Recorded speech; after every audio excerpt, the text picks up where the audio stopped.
Hello दोस्तों, कैसे हो आप। उम्मीद करता हूँ आपको कल की क्लास में समझ में आ गई होगी। अब हम आगे बढ़ते हैं नेक्स्ट क्लास की तरफ। कल जो मैंने पढ़ाया था उसको आप ठीक से समझें, फिर अगली क्लास पर ध्यान दें। उसमें मैंने बेसिक चीज़ पढ़ाई थी आपको, क्रय मूल्य के बारे में, विक्रय मूल्य के बारे में, अंकित मूल्य के बारे में, लाभ के बारे में और हानि के बारे में। ठीक है, आपको वो समझ में आ गया होगा। उसके ऊपर मैंने कुछ क्वेश्चन भी लिखाए हुए थे, वो मैंने क्वेश्चन आपको सोल्व करके दिखाए। अब आगे की बात करते हैं। अगर हमारे पास एस टाइप के क्वेश्चन आए तो हम कैसे सोल्व करेंगे। एक व्यक्ति दो पाइप में से प्रत्येक को 12 रुपये में बेचता है।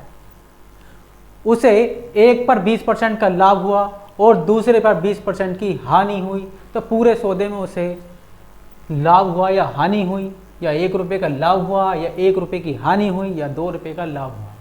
ठीक है बच्चों, तो देखो हमें करना क्या है।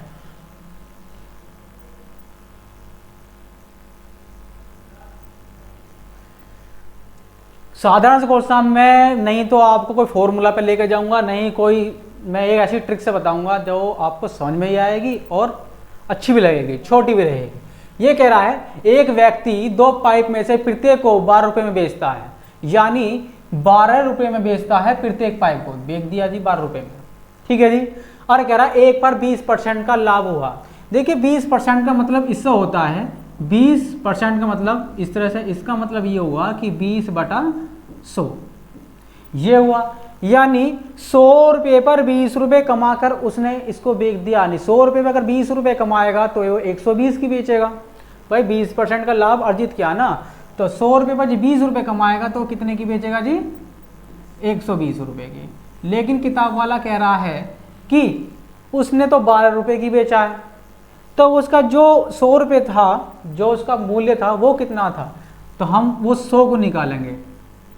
वो कितना है, देखिए जब 120 बराबर 12 के है तो 100 बराबर कितने आ गए, 10 आ गया। वो कैसे आ गया, ठीक है, आप इसको भाग देंगे तो कितना आ गया 10, आप इसको भाग देंगे तो कितना आ गया 10। दोनों ही संख्या में बराबर बराबर अंतर होना चाहिए, या भाग होना चाहिए या गुणा होना चाहिए, ठीक है। या अगर इसको निकालना है, हमें इसको निकालना है तो कैसे करते हैं, देखिए 12 ये बटे में चला जाता है इसके 120, जो निकालना होता है वो कहाँ चला जाता है, गुणा के अंदर, तो ये संख्या निकल के आ जाएगी। इससे कटा ये 12 बार 0 से 0 चला, क्या बचा 10। तो इसको मुझे पता लगा कि 120 बराबर 12 है तो 100 बराबर कितना आएगा 10। मुझे पता लगा जो पहली व्यक्ति जो उसने एक पाइप बेचा था 12 रुपये में, उसकी जो एक्चुअल वैल्यू कितनी थी, यानी क्रय मूल्य कितना था, 10 रुपये था, ठीक है। आ कह रहा है कि दूसरे पर वह 20% की हानि कर लेता, जो दूसरा वाला पाइप है उस पर 20% की हानि कर लेता। इसका मतलब 20% का मतलब यही होगा कि 20/100। 100 रुपये पर उसने 20 रुपये क्या कर लिया, हानि कर ली। 100 रुपये जब 20 रुपये की उसने हानि की है तो इसका मतलब ये है कि उसने 80 रुपये में पाइप बेचा होगा। लेकिन किताब वाला इस बात को कह रहा है कि उसने जो पाइप है दूसरा भी 12 रुपये में बेचा था, तो उस वाले पाइप की कीमत कितनी होगी। तो देखो 80 बराबर इतने के है तो पाइप की कीमत तो 100 थी, ठीक है जी। तो 100 रुपये पे तो की थी हमने 20% की हानि, ठीक है। तो पाइप की कीमत निकालें, तो मैंने बताया कि ये जो इसके बटे में चला जाता है कितना, 12 बटे, ये बटे में चला जाएगा इसके, तो कितना आ गया 80 आ गया। और जो निकालना होता है वो कहाँ चला जाता है, गुणा के अंदर चला जाता है, उसको गुणा में लिख दिया।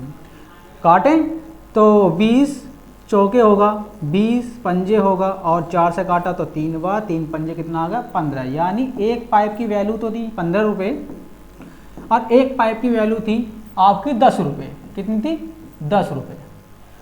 तो कह रहा है कि पूरे सौदे में क्या हुआ, भैया देखिए 15 रुपये का तो एक पाइप था और एक पाइप 10 रुपये का था। कुल मिलाकर पता लग रहा है कि दोनों पाइप मिलाकर 25 रुपये के थे। लेकिन उसने दोनों पाइप कितने के बेचे थे, 12 रुपये में बेचे थे, यानी 24 रुपये में बेचे थे। कितने, 24 रुपये में बेचे थे। तो 24 रुपये घटाएंगे, इसका मतलब यह कि 1 रुपया की हमें क्या हुई, हानि हुई। 1 रुपये की हमें क्या हुई, हानि हुई। तो 1 रुपये की हमें क्या हुई, हानि। ठीक है जी, नेक्स्ट सवाल की ओर बढ़ते हैं। एक व्यक्ति अपने टाइपराइटर को 5% की हानि पर बेचता है। यदि वह यदि वह इसे 80 रुपये अधिक में बेचे तो उसे 5% का लाभ होगा। टाइपराइटर का क्रय मूल्य क्या है? ठीक है, हम तो ऐसा मान लेते हैं, देखिए बिल्कुल ध्यान लगा कर देखें आप, हम तो ऐसा मान लेते हैं, मान लीजिए कि 100 रुपये का है टाइपराइटर, कितना? 100 रुपये का। हम किसी भी चीज को जो वैल्यू है 100% मान के चलते हैं, 100% ही। अब इसमें से ये 100%, ठीक है जी, कितना? 100% वैल्यू है। एक टाइपराइटर की जो कीमत मान लीजिए हमें 100% है, और उसको वो 5% हानि पर क्या कर रहा है? बेच रहा है। तो वो 100% वैल्यू पर अगर 5% की हानि बेचेगा, इसका मतलब यह होगा कि 95% पर बेच रहा है। यदि वह इसे 80 रुपये अधिक में बेचता तो 5% का प्रॉफिट होता। 5% का प्रॉफिट यहीं तो होगा उसे 100 रुपये पर। तो अगर वो 80 रुपये अधिक में बेचे तो उसे 105 की बेचेगा, जब भी तो होगा 5% का प्रॉफिट। कब बेचने पर? जब 80 रुपये अधिक में बेचे। यहाँ देखें आप, यहाँ कितने रुपये अधिक में बेच रहे हैं आप? एक देखा 95 से 105, अंतर कितने का? इसमें 10%। अब 10% अधिक में बेचने पर आपको लाभ हो रहा है 80 रुपये का। ठीक है, क्योंकि देखो 5% तो आपको वो पूरे करने हैं जो उसकी कीमत है, और 5% लाभ कमाने के लिए। ठीक है, कुल मिलाकर अंतर कितने का है आपका? 10%। यानी 10% अधिक में बेचने पर, तो वो कह रहा है जी मैं तो 80 रुपये अधिक में बेच रहा हूं, तो उसे 80 रुपये लिखा दो। हमारे हिसाब से 10% है, किताब वाले के हिसाब से क्या है? 80 रुपये है। तो 10% बराबर कितने के? 80 रुपये के। तो 100% कितना होगा? ठीक है जी, 100% कितना होगा? साफ सा दिख रहा है ये इसका 8 गुना, यानी 10 में 8 की मल्टीप्लाई कर दूं तो 80 आ जाएगा। 10 में 8 की मल्टीप्लाई कर दें तो कितना आ जाएगा? 80 आ जाएगा। ऐसे हम इसको देखें, ऐसा जो मल्टीप्लाई हमने ऊपर की है वही मल्टीप्लाई हम यहाँ करेंगे। तो 100 में 8 की मल्टीप्लाई करेंगे तो क्या इतना आ गया? 800। यानी उस टाइपराइटर की जो कीमत है वो 800 रुपये है। उम्मीद करता हूँ सवाल ये समझ में आ गया होगा। दोबारा देख लो, कोई दिक्कत नहीं है। एक व्यक्ति अपने टाइपराइटर को 5% की हानि पर बेचता है। यदि वह उसे 80 रुपये अधिक में बेचे तो 5% का लाभ होता है। तो टाइपराइटर का क्रय मूल्य ज्ञात करना है। हमने बताया कि किसी भी एनीथिंग वस्तु की जो मूल्य होता है वो हम 100% मान के चलते हैं। जैसे कि हमने ये बताया 100%। वो कह रहा है मैंने 5% हानि पर बेच दिया, नहीं 95% बेच दिया। दूसरे पे कह रहा है मैंने 5% का लाभ कमा लिया जी, यहाँ भी 100 में 5। ठीक है जी। वो कह रहा ऐसा कब हुआ? जब मैंने 80 रुपये अधिक में बेचा। तो यहाँ पर देखें हमने कितने रुपए अधिक में बेचा? इसे 10% अधिक में बेचा। पहले तो 100 को पूरा करने के लिए 5 वो कमाएगा, 5 ये लाभ के लिए। तो वो 10% अधिक में बेच रहा है, लेकिन किताब वाला बता रहा है वो 80। 10% को 80 बता रहा है। तो क्रय मूल्य कितना माना था हमने? 100 रुपये। तो 100% कितना हमारा? 800 रुपये। ठीक है जी। देखिए ये गुणा भाग जो होती हैं उसको एक बार और थोड़ा समझ लीजिए आप साइड में को। मैंने अभी एक पिछले सवाल के अंदर बताया था कि इस गुणा भाग को कैसे करते हैं। देखिए ये संख्या इसके नीचे चली जाती है, यानी 80 के नीचे क्या चला गया? 10। जो संख्या में निकालनी यानी 100% निकालना है उसकी क्या करना है कि गुणा कर देते हैं। तो 10 से 10 चला गया, बच्चा कितना? आपका 800 रुपये। ठीक है जी, आगे बढ़ते हैं। अब देखिए इस गुणा भाग में बहुत सारे मतभेद हैं। देखो इस गुणा भाग को कैसे करते हैं। अभी तो हमने गुणा कर लिया, अब हम ऐसा भी कर सकते हैं। मान लीजिए 10 बराबर कितने के? 80 के हैं। तो 100 बराबर कितने के होगा? तो ये भी देखें। देखिए ये इसका भी 10 गुना है। ये संख्या इस संख्या की 10 गुना है। 10 में 10 की मल्टीप्लाई कर दूं तो 100 आ जाएगा। 10 में सॉरी यहाँ लिख लेते हैं, अगर हम 10 में 10 की मल्टीप्लाई कर दें तो 100 आ जाएगा। ऐसी 80 में हम अगर 10 की मल्टीप्लाई करें तो कितना आ जाएगा? 800 आ जाएगा। यानी जो मल्टीप्लाई हमने यहाँ की है वो ही यहाँ ही करनी होगी। ठीक है जी, ये समझ में आया यहाँ तक? तो आगे चलते हैं। देखिए नेक्स्ट सवाल की ओर बढ़ते हैं। नमक के मूल्य में 20% की कमी होने पर एक खरीदार 100 रुपये में 4 किलो नमक और खरीद लेता है। नमक का घटा हुआ मूल्य प्रति किलोग्राम कितना है? देखो इस सवाल को करने के लिए अगर ऐसा सवाल आपके पास दिया हुआ हो तो आप कैसे करेंगे? देखो एक साधारण सा तरीका इसे करने का, कोई ज़्यादा हार्ड तरीका नहीं है। देखिए ऐसे सवाल सोल्व करेंगे तो हम पे दो, जब सवाल को सोल्व करेंगे तो सबसे पहले प्रारंभिक मूल्य आता है। क्या आता है? प्रारंभिक मूल्य। यानी हम लिख देते हैं यहाँ प्रारंभिक।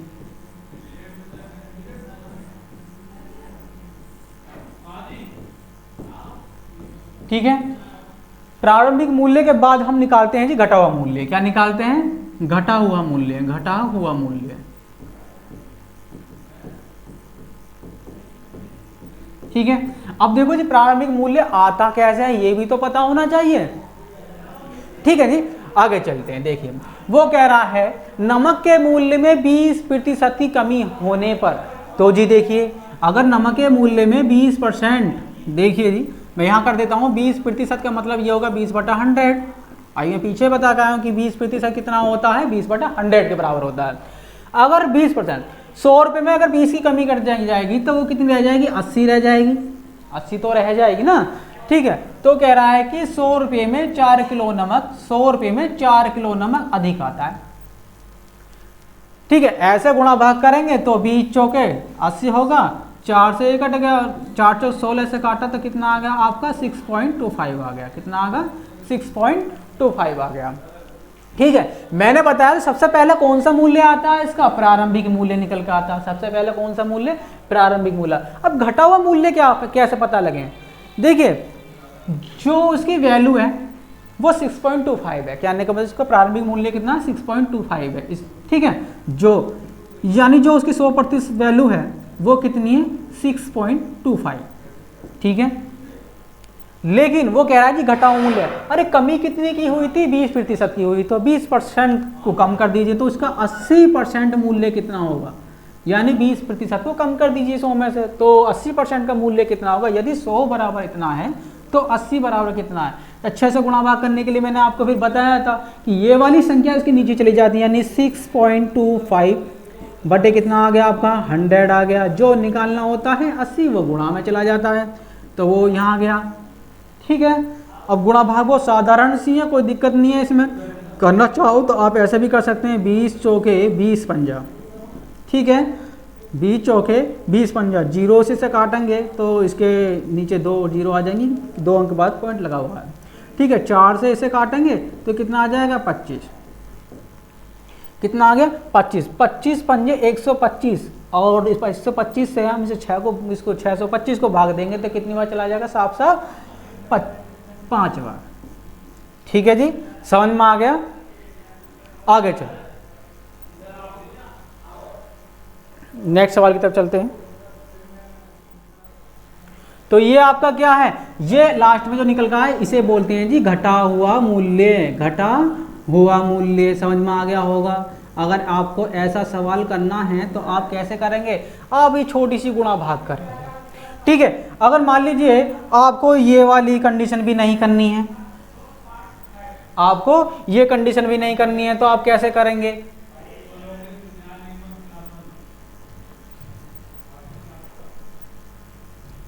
तो उसके लिए देखो आप आसान सा तरीका देख लें। ठीक है, देखिए अब क्या है, वो ये कह रहा है कि 20% कमी, तो इसमें से 20% कमी कर लो, यानी 6.25 का आप 20% भी निकाल सकते हैं। निकाला, ठीक है, और ये कितना आगा 20, 5 चला गया और 5 से भाग करेंगे। ठीक है, तो कितना होगा 1.25 आ गया।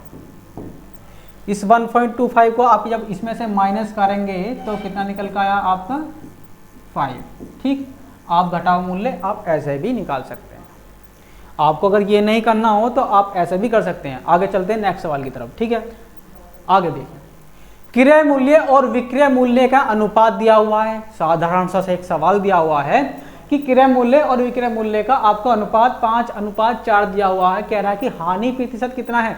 देखिए मैंने कल ही बताया था, क्रय मूल्य को हम कहते हैं सीपी अनुपात, विक्रय मूल्य को कहते हैं कि एसपी यानी सेलिंग प्राइस का अनुपात कितना है 5:4 है जी। कितना है 5:4।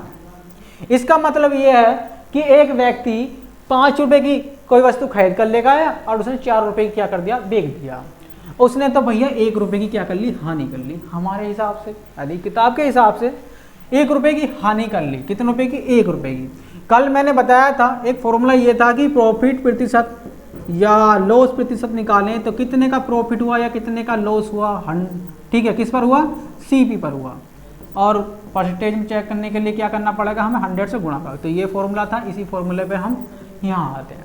5 रुपए की चीज़ को अगर 4 रुपए की बेचेगा तो 1 रुपए का क्या कर लिया उसने, हानि कर ली। कितने रुपए की हानि करी, एल, यानी लॉस कितना करा, 1 रुपए का।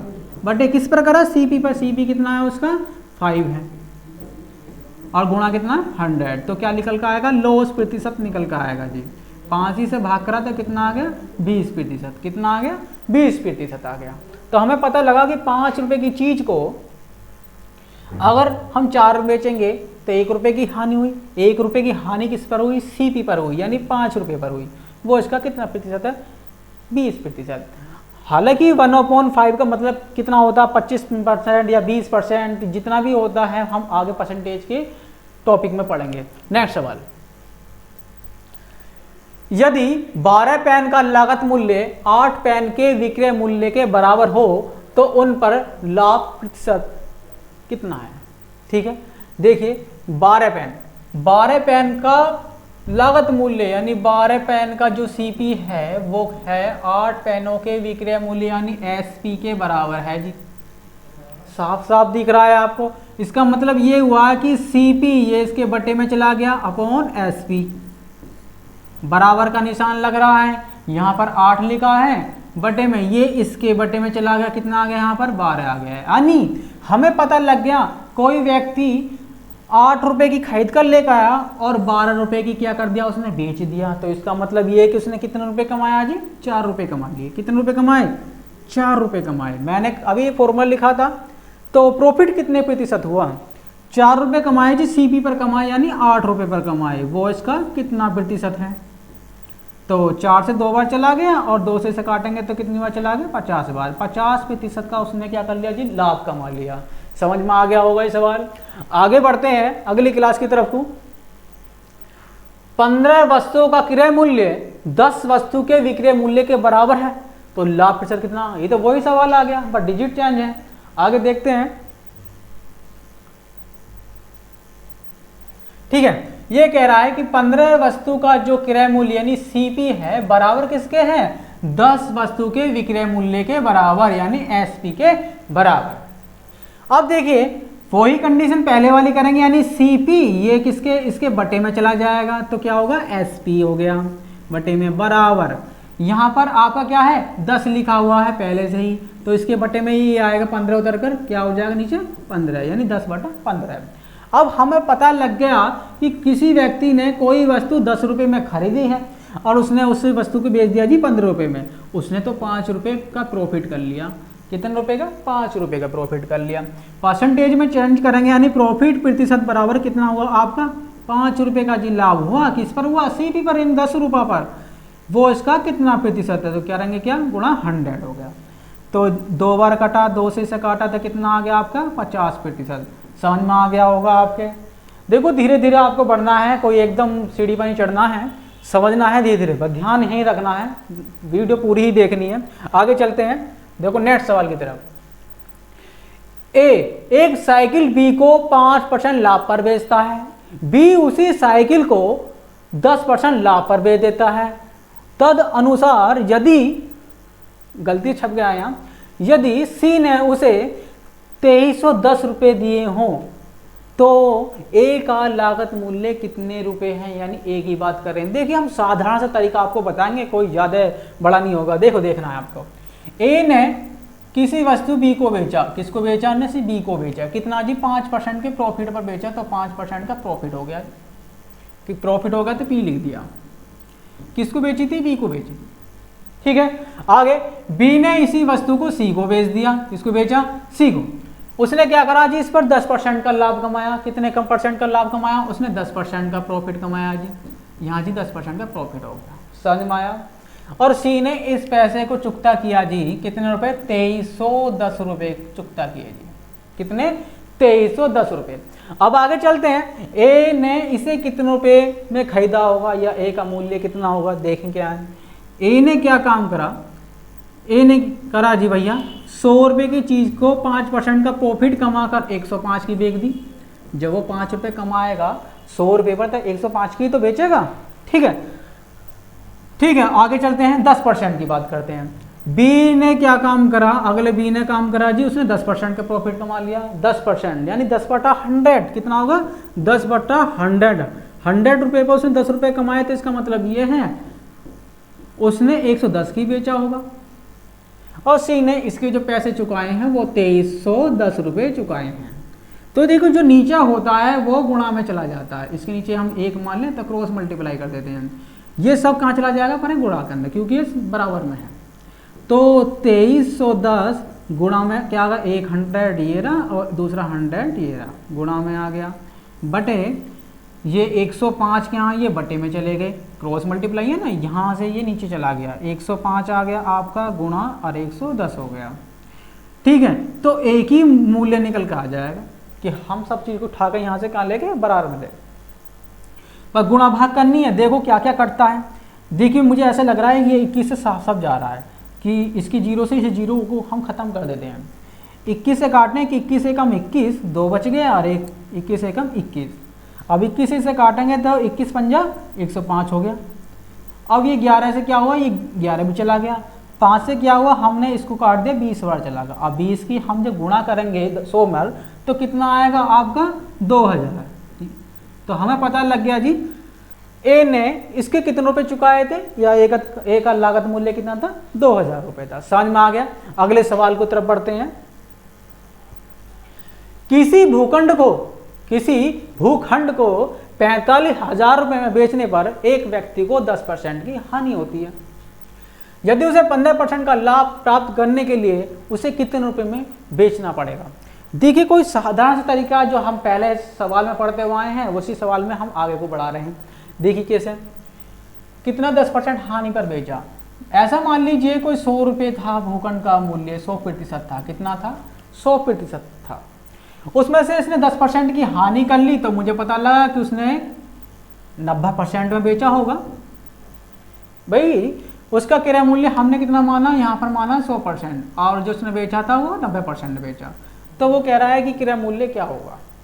ठीक है, 90% में बेचा था, लेकिन किताब वाला उस बात को बता रहा है कि हमने 45,000 रुपये में बेचा है। 90% को वो कितना बता रहा है कि 45,000 हैं। वो कितने हैं 45,000 हैं।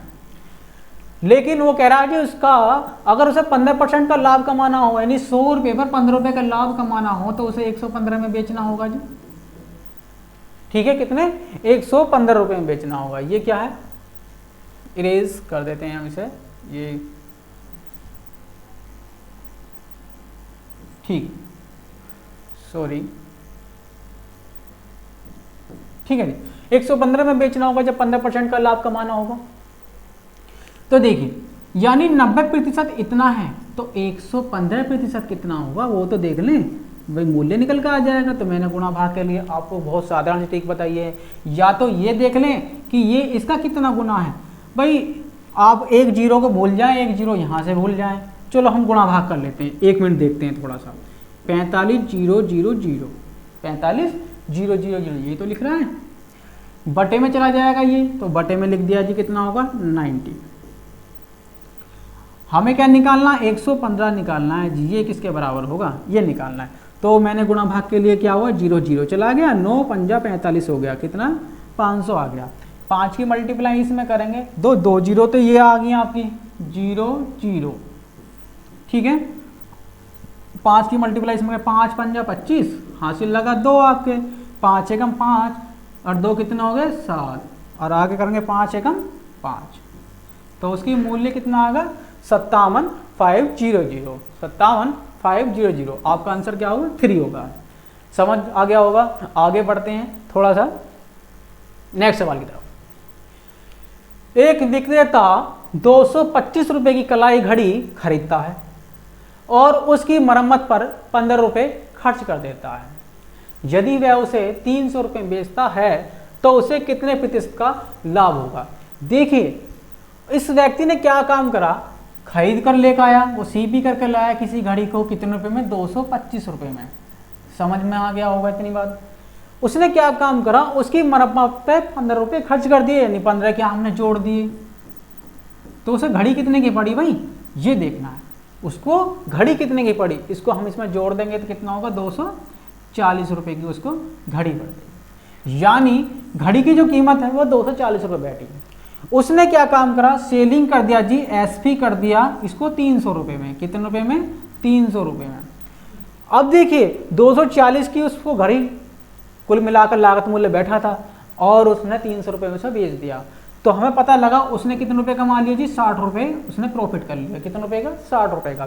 तो कह रहा है कि प्रतिशत कितना होगा, लाभ प्रतिशत, यानी परसेंटेज में लाभ को देखना है तो क्या होगा, परसेंटेज में पी को देखना है, तो बराबर कितना आ गया आपके 60 रुपये का प्रॉफिट कमाया है। किस पर कमाया उसने? सीपी, यानी सीपी उसका ये है, जो खर्चा करा है ना उसने, वो भी तो उसकी जेब से ही गया है, यानी कितना है 240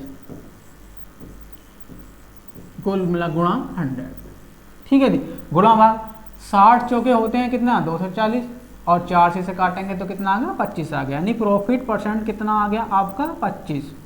समझ में आ गया होगा कितना आ गया, 25% प्रॉफिट आ गया जी आपका। समझ में आया? आगे चलते हैं। एक वस्तु को 240 रुपये में बेचने पर किसी व्यक्ति को 10% की हानि होती है। एक वस्तु को 240 रुपये में बेचने पर किसी व्यक्ति को 10% की हानि होती है, वह उसे किस मूल्य पर बेचे कि उसे 20% का लाभ हो। ठीक है, एक सवाल है। अब मैंने जो बताया था उसी ट्रिक से दोबारा हम आगे बढ़ते हैं। कह रहा है कि 240 रुपये बेचने पर एक व्यक्ति को 10% की हानि होती है। अब 10% से ही हम बात कर लेते हैं। मान लीजिए कि 100% होती है किसी भी चीज़ की वैल्यू, मैंने बार बार इसी चीज़ को बता रहा हूँ, कितनी होती है, 100% होती है। अब उसने 10% की हानि कर ली, तो इसका मतलब यह है कि उसने कितने बेचा होगा, 90% में तो बेची होगी। ठीक है, 90% में क्या होगा, बेची होगी। वह उसे कितने रुपए में बेचे कि उसे 20% क्या हो, प्रॉफिट हो। यहाँ तो 100 रुपये पर 10 रुपये की हानि कर रहा, लेकिन उसे लाभ कमाना 20%। तो 100 रुपये 20 रुपये कमाएगा तो कितने बेचनी चाहिए, 120 में बेचना चाहिए ना। ठीक है, 120%। पहले 100 रुपये की चीज 90 में बेची, कितने रुपये में बेची, 90% में। लेकिन किताब वाला कितना बता रहा है, 240 रुपये, वो 90% कितना बता रहा है, 240 रुपये बता रहा। तो हम 120% को क्या बोलेंगे, हमें तो इतना बेचना है क्योंकि 20% का प्रॉफिट लेना है, तो क्या करेंगे 120% बराबर कितने के है। मैंने बताया कि इसको गुणा भाग करने के लिए सबसे आसान तरीका हमारा यही होता है कि 240 ये इसके बटे में चला जाता है, बटे 90, जो निकालना होता है वो कहाँ चला जाता है जी, गुणा में चला जाए, गुणा 120। ठीक है जी, साफ साफ दिख रहा है आपको। करें जी, 30 या 90 होते हैं और 30 चौके क्या होते हैं आपके 120 हो गया। ठीक है, अब 3 से इसे काटें, 3 8 कितना हो गया आपके 24 हो गए, एक जीरो भी है आपके साथ, तो 8 चौके कितना हो गया 32 हो गया, यानी 320 रुपये। कितने रुपये में बेचनी चाहिए, 20% का लाभ कमाने हो तो उसे 320 रुपये में। समझ में आ गया ये सवाल। ठीक है, दोबारा समझ लें, किसी वस्तु को 240 में बेचने पर एक व्यक्ति को 10% की हानि होती है, यानी 100 रुपये पे उसे 10 रुपये के % की हानि हो जाती है। इसका मतलब ये उसने 90% में बेचा होगा, लेकिन किताब वाला चीज़ को बता रहा है कि उसने 240 में बेचा है। उसे 20% का लाभ कमाने हो तो वह से कितने में बेचे, भाई 100 रुपये में 20 रुपये कमाने के लिए उसे कितने में बेचना पड़ेगा, 120 में। लेकिन हमें निकालना क्या, किताब के मूल्य 90 बराबर 240 है, तो 120 बराबर कितना होगा। तो मैंने बताया कि ये इसके बटे में चला गया और जो निकालना होता है वो गुणा में चला गया। गुणा भाग करके देखा तो हमने कितना आया, 320 रुपये। ये क्या होगा आपका आंसर होगा। ठीक है जी, आगे चलें।